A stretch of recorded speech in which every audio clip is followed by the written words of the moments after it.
সাগর আঙ্কেলের কাছে আমি কৃতজ্ঞ যে আঙ্কেল আমার কথা রেখেছে। এইরকম প্রচুর কথা আসলে চ্যানেল আই আমার জন্য রেখেছে। আমি লাক্স চ্যানেল আই সুপারস্টার 2006 থেকে বের হয়ে আসা একজন মেয়ে, এবং আমি সবসময় বলি আমি চ্যানেল আইয়ের মেয়ে।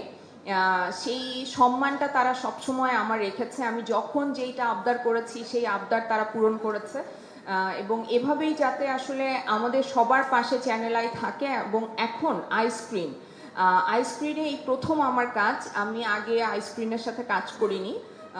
ভীষণ ভালো লাগলো ভিকির সাথে কাজ করে।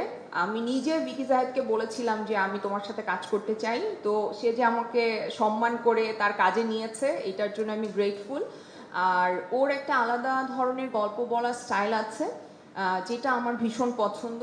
আর আপনারা যারা চক্র 2 দেখেননি তাদেরকে আমি অনুরোধ করব যে আপনারা দেখেন, দেখলে আপনি বুঝতে পারবেন যে আমরা আসলে কেন সবাই মিলে কাজটা করেছি এবং কত ইন্টারেস্টিং একটা কাজ আসলে ভিকি জাহেদ আমাদের জন্য উপহার দিয়েছে। আর সবাই ভালো থাকবেন, সুস্থ থাকবেন। Thank you. আশা করি